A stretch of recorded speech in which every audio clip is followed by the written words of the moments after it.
Let's get to the names. Tell us about the first name on your list that people have to check out. Well, Collins Akowe is number one. Okay. Well, Okay. right now, Collins Akowe is number one in the MVP standing. He is actually also he got the most. Well, we're talking about single game records. Yeah, he holds some records, right? He has a single game record for points with 32. He has a single game record for rebounds with 29, 26, 24, I think. And this is on the juniors level. Correct. And if I'm not mistaken, he's only in grade 11. So still a very bright future for Collins, but very, very exciting. How is he establishing these records? When you watch, okay, we describe the numbers. For those who have not seen him play, how is he doing it? Is the more interesting question if you would explain to us. Well, if you watch him play, he is, number one, he's 6'10". He's 6'10", he has a wide body. Reminds me a lot of Charles Mami during his days in UE. I love that comparison. Okay. So he really controls the inside. Whenever he gets the ball, he really has this instinct of how to put the ball inside. Even at times can put the ball on the floor. So very complete package itong si Collins Akowe. Just has to probably improve a little bit on his free throw, but this guy is very young, a very bright future for NU. Grade 11 and already at 6'10". Oh, buti na lang nag-graduate na tayo. Oo, tapos But na. you take a look at his contribution so far. Again, number 1 in the MVP race, number 3 in points per game, and number 1 in total field goal percentage. You mentioned improving in the free throw, but then you take a look at how he's improving game by game. Where do you think he'll end up siguro by the time he's done with the high school level? Well, he's going to be one of the best bright young talents coming into the collegiate level because only he's grade 11. He has improved his passing just in the first 10 games. So now he can kick out that ball, he can find the cutters, and in 10 games, if he can improve that much, what more given another year, two more years. So, Right. and it's very good to see him that he's very communicative with his teammates. Okay. No, so I'm very impressed with how every time I watch Collins. Kaya nga sinasabi natin, high school muna. Oh, Diyan yeah. ka muna. Yeah, stay. Diyan ka muna. All right. First name down. Second name is a combination of names that we know very well. Yep. Kiefer Alas. Now, much awaited, obviously, when you want to watch him play. But tell us, what are the similarities and the differences and the comparisons, and tell us what makes him unique.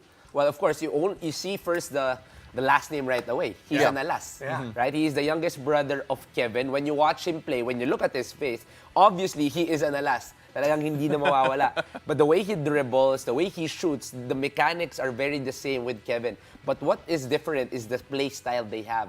This guy is very complete. He's not the same scorer as Kevin, though he can still put that ball inside the ring with 20.6 points a game.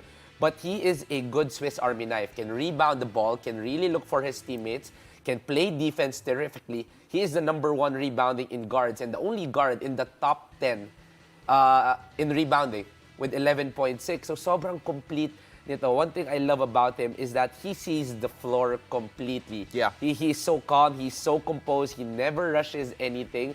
And whenever we watch Kiefer Alas, talagang hindi siya nagmamadali. And that's why it's so nice to see someone like Kiefer because I think he's only in grade 10, if I'm not mistaken. So many more years for Kiefer. Kiefer na Alas pa eh. Oo nga Yan ang sinasabi ko eh. Hindi lang yan. Yung comparison niya is Juan Gomez de Leon. yes. So, why that comparison? Well, I got to watch Juan. I was once team captain when he got into UPIS. And when I was watching Juan, he was already a complete package. A guy who understood basketball, was very good in rebounding, but can also score whenever needed. But he never put scoring in his priority in the same way Kiefer was.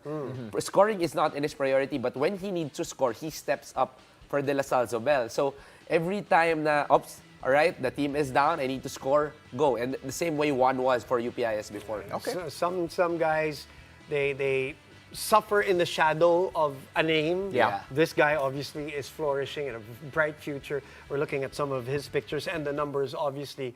Now let's talk about the third guy you wanted to talk about. Let's shift to the Ateneo side. Yes. And who are you picking as one of the exciting players that they should look out for? Oh, well, Chris Porter, the brother of Chris Porter. Yes. Yeah. Right? So This pretty is much not same a name. throwback. Yes, it's not. He did not It's go not. back to high school. Made us think about it though, but yes. They look the same, they play kind of the same, but this guy is different in some way. He's around 6'4", 6'5", very wide-bodied.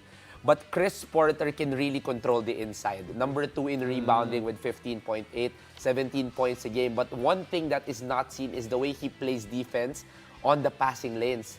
So this guy, even very young, kahit na nasa loob siya, he gets to really read where that ball will go, and he gets to go for steals where eventually he goes for fast breaks and can also stretch out the floor.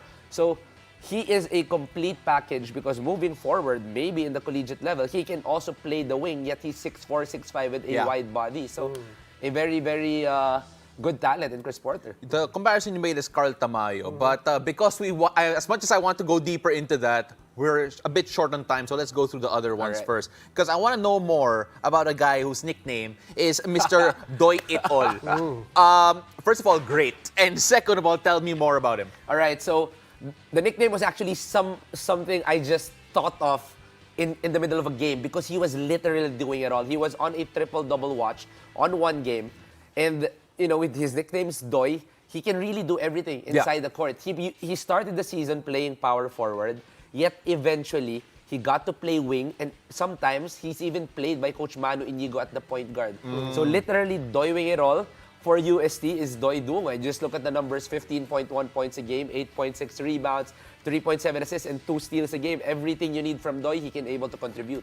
And since you were talking about player comparison, who are you thinking about when you watch Doy play? Well, you know, he reminds me with a lot of guys, but someone he reminds me of a little bit of a Christian Luanzon back in his day. Okay, you know, the way he shoots, the way he dribbles. But one thing he really reminds me is Chris Newsome. It's Chris Newsome. The way Chris Newsome is complete from being a guard to being a forward to playing defense to stretching the floor. It's the same way for Doy. But Chris Newsome did not have a three-point shot the way Doy does in the high school level. In the high school level. So Doy Dungo might be able to even surpass what Chris Newsome has done. And Chris Newsome is already a legend in his own way. Right. That's what I love about, you know, the younger kids. And you can talk about this in any sport, whether it's basketball or volleyball or any other thing, is that they learn the skills at an earlier age. That's why you're watching, as you mentioned at the top of our show, parang advanced na yung napapanood mo. Tama. And of course, the last one on your list, Justin Garcia of Adamson. And a very interesting comparison. I want you to kind of lead into this as well. Alex Cabagnot. That's a very interesting comparison considering how cerebral Cabagnot is as a player. Well, you look at his numbers. It's not very flashy. Only 12 points a game, 2 rebounds, 4.6 assists. But Adamson is number 1 right now in the juniors division. And one of the reasons is because of Justin Garcia, who is one of their leaders. For him to be able to control the team that is very strong, very highly talented, and he is able to really control the offense. Ang sarap panoorin Justin Garcia. When you get to watch him play, the first few minutes, you'll be surprised with how composed he is as a point guard, how communicative he is, how much a leader he is inside the court. And by the eye test, this guy is ready-made even for higher level basketball, more than collegiate. Right. How much do we love Pinoy sports? With all our heart, all the time. Download Pilipinas Live now.